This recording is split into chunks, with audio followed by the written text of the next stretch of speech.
कहानी वो रिश्तों में ही सभी रिश्तों के होने की है। अरे बहू, मेरे और तेरे ससुर जी की रोटी मत बनाना, मैं बना लूंगी, दिन तक ठंडी हो जाती है। बहू जो की एक वर्किंग लेडी थी। नहीं नहीं माँ जी, मैं अच्छे से कपड़े में लपेट देती हूँ ना, आप क्यों मेहनत करेंगी, माइक्रोवेव में गर्म कर लेना। अरे नहीं बहू, मेहनत मत कर, वैसे भी ऑफिस में कम मेहनत होती है क्या, जा रहने दे। लेकिन बहू मानती नहीं, वो सास ससुर की रोटी बना कर ही जाती है। दोपहर में खाने के बाद ससुर जी कहते हैं, अरे बहू को रोटी बनाने के लिए क्यों मना कर दिया, क्या हो गया, ठंडा ही तो खाते आए हम लोग हमेशा से। अरे वो क्या है ना, सुबह ऑफिस जाती है, घर का सारा काम करने में वक्त लग जाता है, अरे थकती है वो अलग, तो मैंने सोचा बहाने से ही थोड़ा कम काम करवाऊं। ससुर मुस्कुरा रहे होते हैं। ये तो अच्छा है, बहू को समझना जरूरी है। वक्त बीत रहा था, घर में सब खुश थे कि एक दिन, माँ जी आप शाम को थोड़ा टहलने निकला करें, घर पर रह रहकर हड्डियाँ जाम होती है, पापा को भी ले जाया करिए, मैं वक्त पर तो आ जाती हूँ। बहू ठीक 5 बजे ऑफिस से घर आ जाती है। फिर चाय नाश्ता बनाकर सास ससुर के साथ बैठती, उन लोगों को सारा दिन का हाल बताती। रात को पति घर आता है। क्या बात है बेटा, ऑफिस से आकर कभी हम लोगों के साथ भी बैठा कर। अरे वाह, दिन रात काम करके मन ही नहीं करता, अगले दिन की फिर तैयारी होती है, आप और पापा ही कमरे में आ जाओ।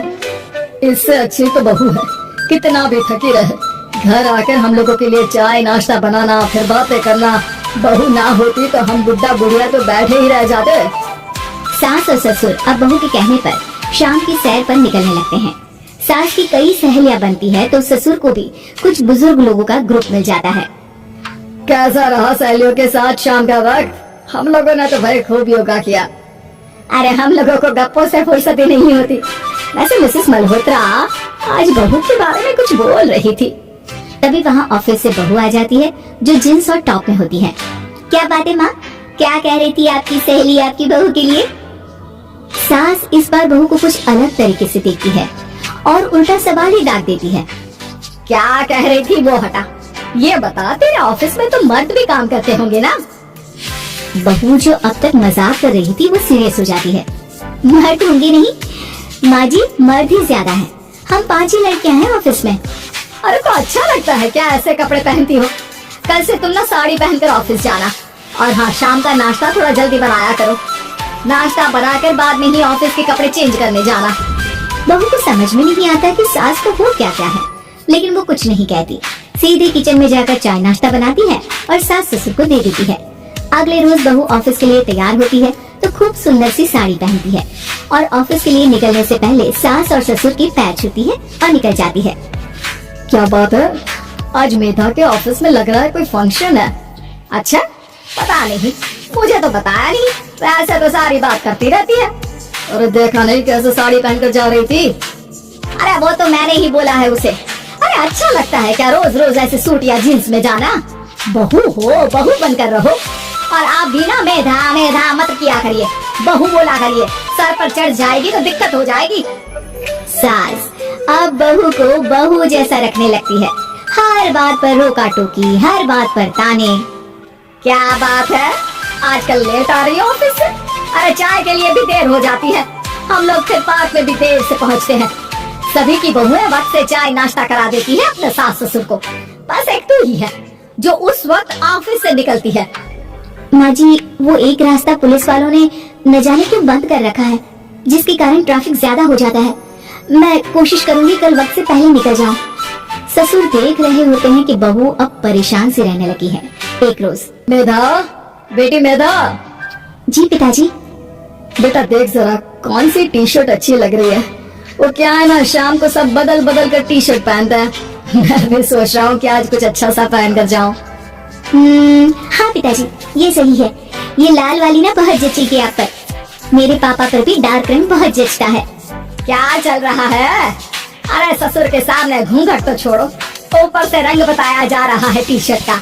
अरे बहू कोई संस्कार दिए नहीं है क्या तेरी माँ ने। बहू इस बार बहुत निराश हो जाती है, वो वहाँ से तुरंत अपने कमरे में चली जाती है। अब बहू घर का सारा काम करती, ऑफिस जाती, लेकिन साड़ी और सर पर पल्ला लेकर।